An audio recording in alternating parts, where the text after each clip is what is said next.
बिस्मिल्लाहिर्रहमानिर्रहीम। अस्सलाम वालेकुम स्टूडेंट्स। आज हमारा 8607 AIOU की वर्कशॉप का फर्स्ट डे है। इस कोर्स का नाम है टीचिंग प्रैक्टिस 1। आज हमारा कोर्स कोड का डे 1 है और आज के दिन हमने फोकस करना है इन 3 बातों पर। हमारे 3 सेशंस, एक्चुअली 4 हैं। एक सेशन में इंट्रोडक्शन है, उसके बाद 3 सेशन है जिसमें हम फोकस करते हैं पर्पस ऑफ स्कूल विजिट्स पर, ethics of the activity, pre observational guideline. सबसे पहले तो इंट्रोडक्शन कर लेते हैं, कोर्स का इंट्रोडक्शन। ये कोर्स आपको क्यों पढ़ाया जा रहा है और टीचर ट्रेनिंग के दौरान, बीएड के दौरान ये 8607 पढ़ाने का क्या मकसद है। इसका मकसद है कि ट्रेनी टीचर्स यानी कि वो टीचर्स जो प्यूपल टीचर्स हैं और फील्ड में जा रहे हैं टीचिंग प्रैक्टिस के लिए, टीचर ट्रेनिंग के लिए, उनमें ऑब्जर्वेशनल स्किल्स डेवलप किए जाएं। ऑब्जर्वेशनल स्किल्स बहुत ज़रूरी हैं और इनको डेवलप करने का मकसद है observation and evaluation of classroom experiences. जो क्लास में एक्सपीरियंसेस होते हैं डेली में, जो डेली लाइफ में जो रियल टाइम एक्सपीरियंस है, क्योंकि किताबों में हमने कुछ और पढ़ा होता है लेकिन जब फील्ड में जाते हैं तो बिल्कुल डिफरेंट सिचुएशन होती है। तो उस सिचुएशन को ऑब्जर्व और एवेलुएट किए कैसे किया जाए।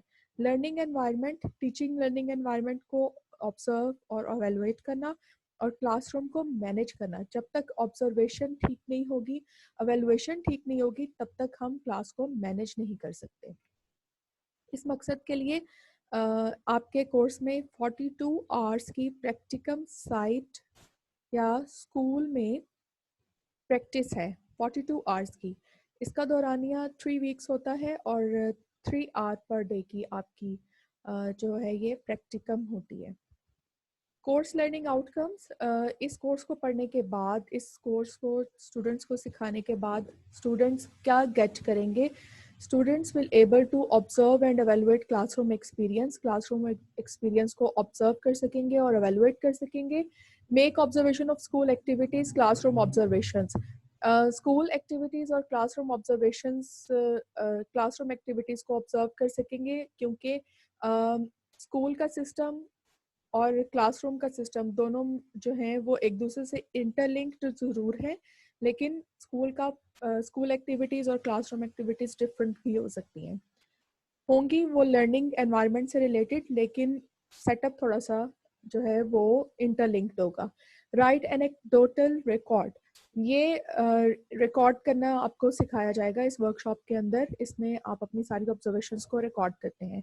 मेक ऑब्जर्वेशन चेकलिस्ट, जो आपने ऑब्जर्वेशन करनी है उसकी चेकलिस्ट बनाना सिखाया जाएगा। चेकलिस्ट हम इसलिए बनाते हैं ताकि हमारे पास ऑब्जर्वेशन के जितने भी ऑब्जेक्टिव्स हैं वो क्लियर हो जाएं और हम इस बात को मेक श्योर कर सकें कि जो हमने ऑब्जर्वेशन में टाइम गुजारा है वो अकॉर्डिंग टू ऑब्जेक्टिव्स था या नहीं था, और हम ये भी मेक श्योर कर सकें कि हमारी ऑब्जर्वेशन हमारे ऑब्जेक्टिव्स के मुताबिक हुई है। मतलब फॉर एग्जांपल, जब आप स्टूडेंट्स क्लास में एंटर होते हैं, जब टीचर क्लास में एंटर होता है तो क्लासरूम में दो ऑब्जेक्ट्स हैं, एक टीचर और एक स्टूडेंट। स्टूडेंट्स अपनी जगह पर ऑब्जर्वेशन कर रहे होते हैं, टीचर अपनी जगह पर ऑब्जर्वेशन कर रहा होता है। टीचर क्लास में अगर 50 स्टूडेंट्स हैं, 50 स्टूडेंट्स को ऑब्जर्व कर रहा होगा। और फॉर एग्जांपल, अगर कोई हेड ऑफ इंस्टीट्यूट उस टाइम पर क्लास को विजिट करने के लिए आ जाता है, वो जो देखता है, ऑब्जर्व करता है, उसका लेवल ऑफ ऑब्जर्वेशन कुछ और होगा। इन तीनों का लेवल ऑफ ऑब्जर्वेशन डिफरेंट है और ऑब्जर्वेशन का लेवल किस चीज़ पर बेस कर रहा है? ऑब्जेक्टिव्स पर, हमारे ऑब्जर्वेशन के ऑब्जेक्टिव्स पर। ठीक है, तो चेकलिस्ट इसलिए बनाई जाती है ताकि हमारा ये ऑब्जर्वेशन का होल प्रोसेस जो है ये वेस्ट ना हो, ये अकॉर्डिंग टू ऑब्जेक्टिव्स चले। प्रिपेयर फील्ड नोट्स, ये फील्ड नोट्स आपने प्रिपेयर करने होंगे। जैसे ही आप ऑब्जर्वेशन करेंगे तो आप ये फील्ड नोट्स भी प्रिपेयर करेंगे। फील्ड मतलब वो नोट्स जो आपने ड्यूरिंग स्कूल, अपने स्कूल विजिट के दौरान आपने बनाने होंगे। प्रिपेयर ऑब्जर्वेशन रिपोर्ट, जो आपने ऑब्जर्वेशन की है उसकी रिपोर्ट प्रिपेयर करना। स्केड्यूल ऑफ वर्कशॉप, हमारी 3 दिन की वर्कशॉप का ये स्केड्यूल है। ये बच्चों आपके 8607 के मैनुअल में दिया हुआ है। ये स्केड्यूल जो है वर्कशॉप का हर मैनुअल में दिया होता है। आपके मैनुअल के पेज नंबर 6 पर आई थिंक ये दिया हुआ है। और हमारे 3 दिन की वर्कशॉप इन सेशंस के अकॉर्डिंग चलेगी। आज डे 1 है और इंट्रोडक्शन के बाद हमारा फर्स्ट सेशन होगा, यानी कि सेकंड सेशन है पर्पस ऑफ स्कूल विजिट्स। चले हमारा second session purpose of school visits. इसमें ये पर्पसेस, मेन पर्पसेस बताए हुए हैं। पहला पर्पस है 2 week internship in a school. 2 weeks internship जो है स्कूल में, 14 दिन की इंटर्नशिप, उसका मकसद क्या है? ताकि ताकि आपको रियल टाइम एनवायरनमेंट दिया जाए, रियल एनवायरनमेंट दिया जाए जिसमें आप अपने 3 आवर्स गुजारेंगे पर डे। और ये लाजमी है ट्रेनी टीचर के लिए, ताकि वो अपनी रियल विजिट्स के दौरान अपने फील्ड नोट्स जो हैं प्रिपेयर कर सके। Second purpose है this offers the opportunities for trainee teachers to work in a professional setting related to their specialization course। जो आप कोर्स कर रहे हैं उसकी प्रोफेशनल सेटिंग, प्रोफेशनल माहौल, टीचिंग लर्निंग एनवायरनमेंट, उसमें आप काम कर सकें। This component has practical application but also have intellectual content. इसकी प्रैक्टिकल एप्लीकेशन ज़रूर है, प्रैक्टिकल एप्लीकेशन के साथ साथ इसकी इंटेलेक्चुअल कंटेंट्स भी हैं। वो कंटेंट्स जो आपके आइडिया, माइंड और आपके वो पास्ट बिहेवियर से रिलेटेड है। Training teacher will be supervised by some teacher mentor in the school. देखिए बच्चों, जब आप स्कूल में जाएंगे, आप एज ए ट्रेनी टीचर जाएंगे, एज ए प्यूपल टीचर जाएंगे, तो वहाँ पर आप हर एक स्टाफ मेंबर से इंटरेक्शन नहीं करेंगे। वहाँ पर आप हेड ऑफ इंस्टीट्यूट के पास जाकर अपने डॉक्यूमेंट सबमिट करवाएंगे, उन्हें अपना पर्पस बताएंगे, तो आपको एक सुपरवाइजर अलॉट किया जाएगा, एक सुपरवाइजर टीचर, जिसके अंडर ट्रेनिंग आपको अपनी सारे ऑब्जर्वेशन और सब काम करने होंगे। एक मेंटोर टीचर होगा वो, मतलब वो टीचर जिसके अंडर आप 2 हफ्ते गुजारेंगे और वो आपको सुपरवाइज करेगा, आपको गाइड करेगा, आपकी प्रॉब्लम्स को सॉल्व करेगा और आपको हर हर उस पर अपने आपके विजिट के दौरान ऑब्जर्वेशन को साथ साथ मैनेज करना सिखाएगा। नेक्स्ट सेशन है हमारा ethics of the activity. Activity मतलब आपका टीचिंग प्रैक्टिस की जो एक्टिविटी है उसके एथिक्स क्या हैं। बच्चों, एथिक्स होते हैं कोड ऑफ कंडक्ट। जिन रूल्स एंड रेगुलेशंस के मुताबिक, जिन रूल्स एंड रेगुलेशंस के अंदर रहते हुए आपने इसको अपनी एक्टिविटी को करना है, वो क्या है? सम ऑफ देम जो इसमें दिए गए हैं, ये भी आपके बच्चों उसमें मैनुअल में मौजूद है, पेज नंबर 7 पर। Kindly do read them. Observe professional discretion and confidentiality with children, families and staff। आपने अपना रवैया बहुत हद तक प्रोफेशनल रखना है और कॉन्फिडेंशियलिटी को मेंटेन रखना है। ऐसा नहीं होना चाहिए कि आप गए तो सिर्फ 2 हफ्ते के लिए, लेकिन आप एक तो आपके क्योंकि आप समझते हैं कि आप बहुत ज़्यादा पढ़े लिखे हैं और स्कूल का स्टाफ को इतना पढ़ा लिखा नहीं है, या आप अपना जो लेवल है वो स्कूल से कहीं हाई समझते हैं, आप फाइनेंशियली स्ट्रांग हैं, तो आप समझते हैं कि जिस स्कूल में आप ट्रेनिंग के लिए गए हैं उस स्कूल के बच्चे या स्टाफ आपसे लो है, तो वो आपका पर्सनल जो एटीट्यूड है वो इंतहाई रफ और गैर कहना चाहिए कि गैर पेशावर आना है, उसको आपने जो बिल्कुल एक तरह से घर रख के जाना है। ठीक है, आप होंगे किसी, आपको सुरखाब के पर लगे हुए होंगे, लेकिन आप जहाँ ट्रेनिंग करने गए हैं वहाँ पर आप ट्रेनी हैं, आपको वहाँ पर अपना प्रोफेशनल एटीट्यूड मेंटेन रखना है। और कॉन्फिडेंशियलिटी का मतलब है कि आपको उस अदारे के अगर आपके सामने कोई ऐसी बात आ जाती है कि आप उसकी गुडविल के खिलाफ कोई बात नहीं करेंगे, आप उसकी मतलब अच्छी कारकर्दगी के खिलाफ कोई बात नहीं करेंगे, और आपको अगर कोई बात ऐसी पता चल जाती है जो स्टूडेंट्स से रिलेटेड है या स्टूडेंट्स की फैमिली से रिलेटेड है, उनके इनकम स्ट्रक्चर या उनके लेवल से रिलेटेड है, तो आप उसको मिस इंफॉर्मेशन नहीं फैलाएंगे और ना ही मिस यूज करेंगे, कॉन्फिडेंशियलिटी को मेंटेन रखेंगे। Arrive on time during teaching practice, ये वाला पॉइंट बहुत ज़रूरी है। ये एथिक्स में बात आ जाती है कि अराइव ऑन टाइम, हमेशा आप इन टाइम हो। जो टाइम आपको इंस्टीट्यूट ने दिया है कि आप इस टाइम पर 3 घंटे के लिए हमारे इंस्टीट्यूट में तशरीफ़ लेकर आएँ, आपको उस टाइम को पाबंदी से फॉलो करना चाहिए।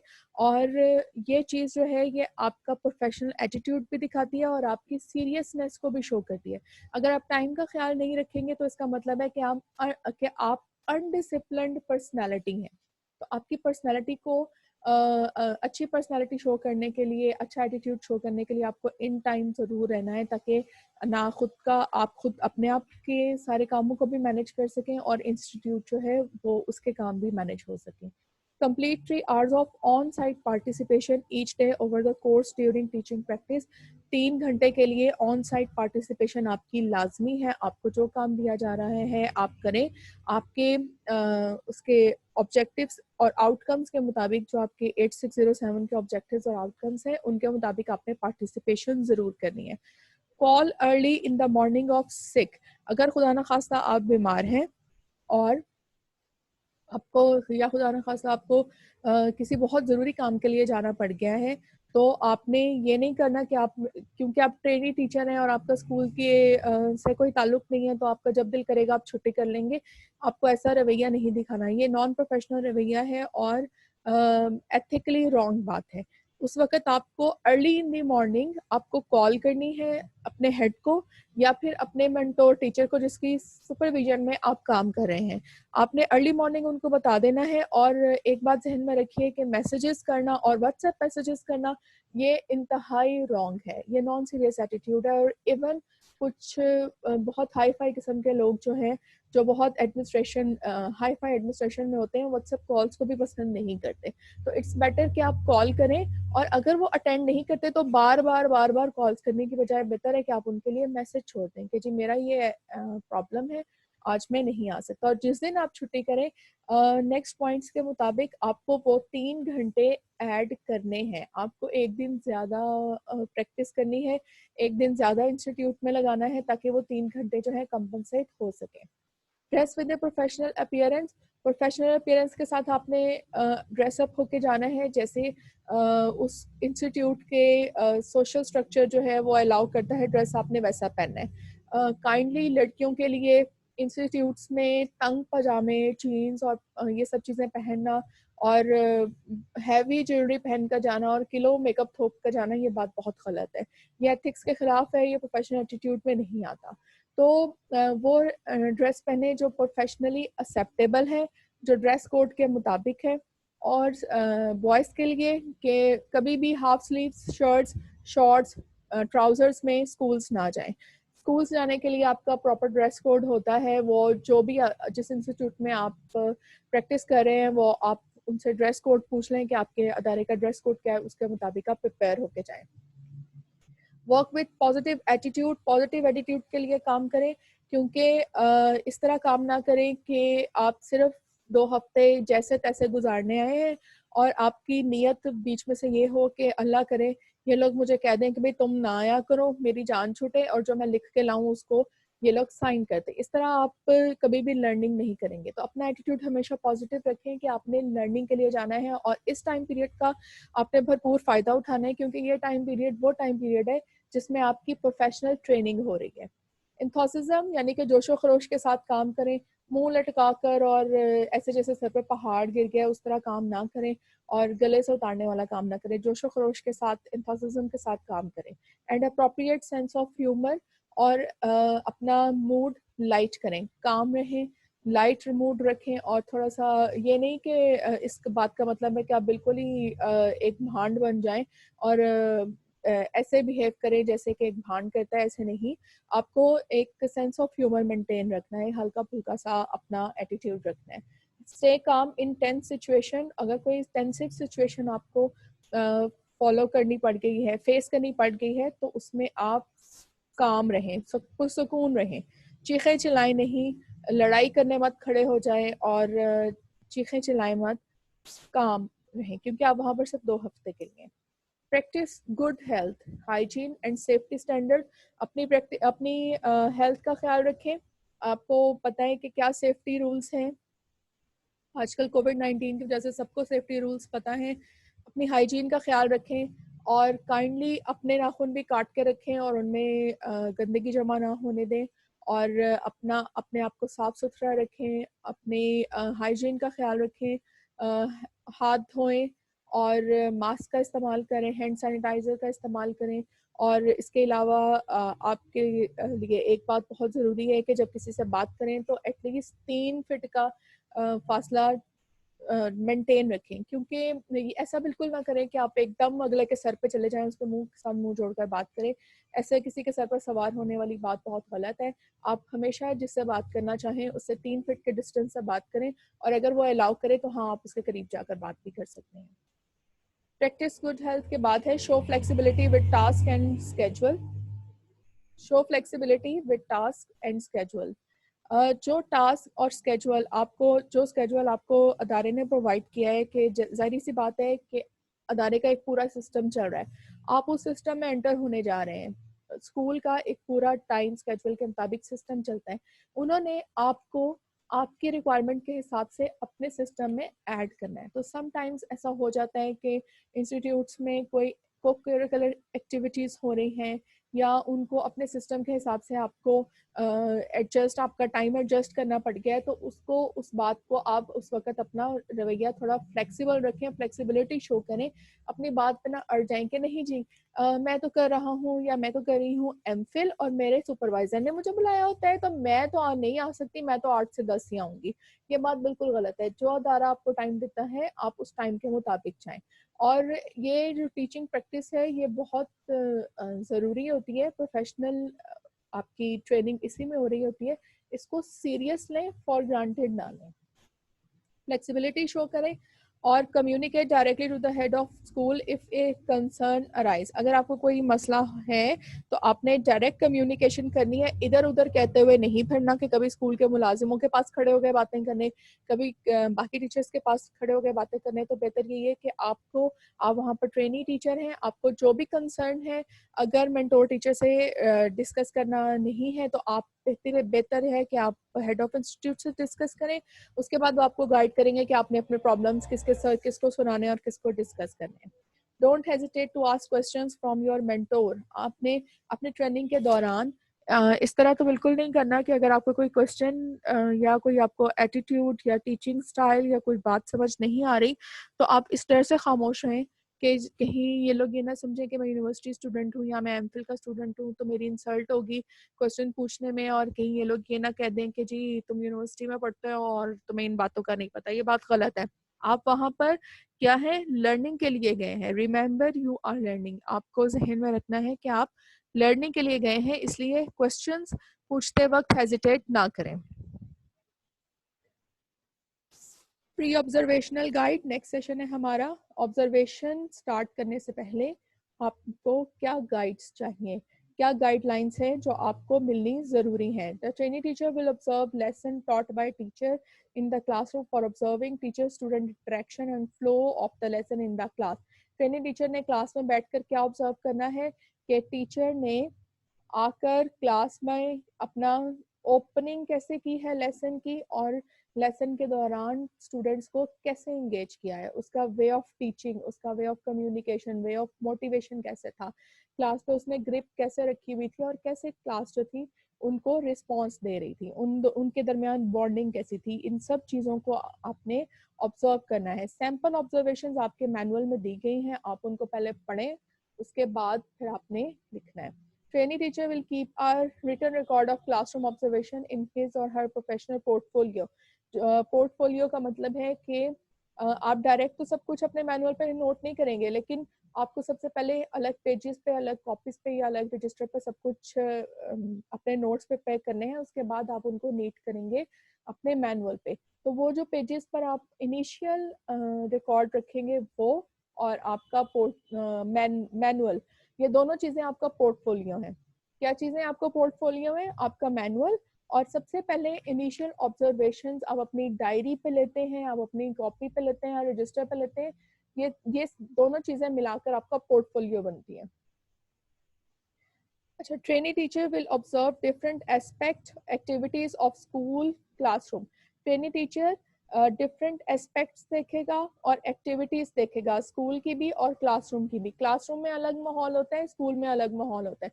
स्कूल में मैनेजमेंट कैसे हो रही है, क्लासरूम में मैनेजमेंट कैसे हो रही है, और क्लासरूम की ऑब्जर्वेशन और स्कूल दोनों की ऑब्जर्वेशन करेगा।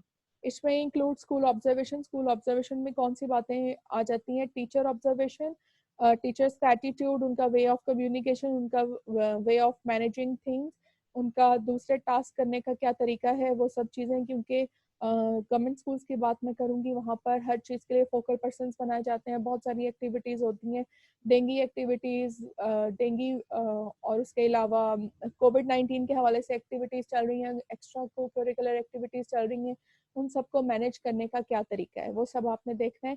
स्टूडेंट ऑब्जर्वेशन, स्टूडेंट्स को ऑब्जर्व करना है, उनके एटीट्यूड्स, उनके प्रॉब्लम्स, उनका वे ऑफ कम्युनिकेशन, ये सब चीज़ें, उनका लर्निंग की तरफ रुझान, उनका टीचिंग लर्निंग प्रोसेस में हिस्सा, उनका सोशल सेटअप और ऑब्जर्वेशन इन library, laboratory, school assembly. Students की ऑब्जर्वेशन आपने करनी है लाइब्रेरी में, लेबोरेटरी में और स्कूल की असेंबली में।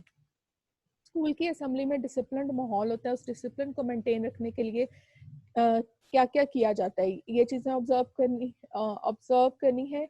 लेबोरेटरी में जो साइंस लेबोरेटरी होती है उसमें टीचिंग लर्निंग एनवायरनमेंट जो है वो कौन सा स्टाइल इस्तेमाल होता है, डिमॉन्स्ट्रेशन मेथड। ठीक है, डिमॉन्स्ट्रेशन मेथड है, कम्युनिकेशन हो रही है उसमें, और ज़रूरी नहीं है कि सिर्फ एक टीचिंग स्टाइल इस्तेमाल हो, दो तरह के भी इस्तेमाल हो सकते हैं। ये हम करते हैं हाइब्रिड टीचिंग स्टाइल में, हम करते हैं कि टीचर सेंटर्ड भी होता है और स्टूडेंट सेंटर्ड भी होते हैं, तो वो दोनों एक से ज़्यादा मेथड्स को हम कैसे मर्ज कर सकते हैं, ये सब चीज़ें आपने ऑब्जर्व करनी है। स्कूल लीडरशिप, स्कूल में जो लीडरशिप है, जो हेड है, हेड ऑफ इंस्टीट्यूट है, वो अपनी लीडरशिप को कैसे चला रहा है, वो कैसे लीड कर रहा है टीचिंग स्टाफ को, नॉन टीचिंग स्टाफ को। ठीक है, प्रोफेशनल क्लाइमेट, स्कूल का प्रोफेशनल माहौल कैसे चल रहा है, उसको खुशगवार बनाने के लिए क्या किया जाता है, इंस्ट्रक्शनल प्रैक्टिसेस क्या की जा रही हैं, observing different types of records. School records में आपको बता दूं, कोई 14-15 तरह के स्कूल रिकॉर्ड्स होते हैं। आप ट्रेनिंग टीचर हैं, आपको यकीनन फाइनेंशियल रिकॉर्ड नहीं दिखाया जाएगा, लेकिन बाकी रिकॉर्ड आप देख सकते हैं। आप हेड से बाकायदा परमिशन लें और मेंटोर टीचर से कहें कि वो आपको इन सारे रिकॉर्ड्स के बारे में बताएं। Observation of physical resources, physical resources जो हैं वो 3 तरह के होते हैं, मैन, मटेरियल और मशीन। स्कूल में मैन रिसोर्स का मतलब है man power resources. Man power हमें कहाँ से आती है स्कूल में, हमें टीचिंग स्टाफ और नॉन टीचिंग स्टाफ से आती है। और तीसरा मैन पावर है administrative staff. Administrative staff, teaching staff और नॉन टीचिंग स्टाफ, ये तीनों मिलकर मैन पावर रिसोर्स बनाते हैं। एक रिसोर्स ये हो गया। दूसरा मटेरियल और मशीन। मटेरियल रिसोर्सेज स्कूल की बिल्डिंग जिसको मेंटेन रखना बहुत ज़रूरी है, स्कूल में मौजूद फर्नीचर, स्कूल में मौजूद किताबें, स्कूल में मौजूद ये जितने भी इक्विपमेंट्स हैं वो सब के सब। ठीक हो गया। और मशीनरी इक्विपमेंट्स में मेरी बात याद रखिएगा कि बहुत सारी टीचिंग किट्स भी मिलती हैं स्टूडेंट्स के लिए। ठीक है, मैथमेटिकल किट्स कहते हैं उनको। और उसके अलावा है मटेरियल, मशीनरी, जितने भी मशीनरी स्कूल में इस्तेमाल हो रही है वो सारा रिसोर्स है, उनको मेंटेन रखना बहुत ज़रूरी है। मशीन्स में आ जाते हैं स्कूल के, आप टैबलेट्स भी ऐड कर सकते हो, सिक्योरिटी कैमरास, और उसमें कंप्यूटर लैब के सारी मशीन्स, प्रिंटर्स, फैक्सेस, और अगर स्कूल में आपके स्मार्ट बोर्ड लगा हुआ है वो मल्टीमीडिया, और क्लर्क और हेड के कमरे में जितने भी इक्विपमेंट्स हैं, यानी कि अगर उनके अलग से कंप्यूटर उन्होंने रखे हुए हैं वो, और इसके अलावा ये बिजली से चलने वाले ये पंखे, स्कूल में मौजूद पानी की मोटरें, और ये सब के सब मटेरियल्स उसमें आते हैं, सॉरी मशीनरी में। ठीक हो गया। तो इन तीनों रिसोर्सेज को कैसे मेंटेन किया जा रहा है, कैसे इस्तेमाल किया जा रहा है, ये सब आपने ऑब्जर्व करना है। क्लासरूम एनवायरनमेंट और टीचिंग एड्स। क्लासरूम एनवायरनमेंट कैसा रखा गया है, क्या बहुत स्ट्रिक्ट एनवायरनमेंट है, हेल्दी एनवायरनमेंट है, लर्निंग फ्रेंडली एनवायरनमेंट है। और टीचिंग एड्स में बच्चों सबसे ज़रूरी बात, टीचिंग एड्स सबसे इम्पॉर्टेंट कौन सी होती है, बुक, बोर्ड, मार्कर, डस्टर। ठीक हो गया। इसके अलावा टीचिंग एड्स में AV एड्स आते हैं, ऑडियो विजुअल एड्स।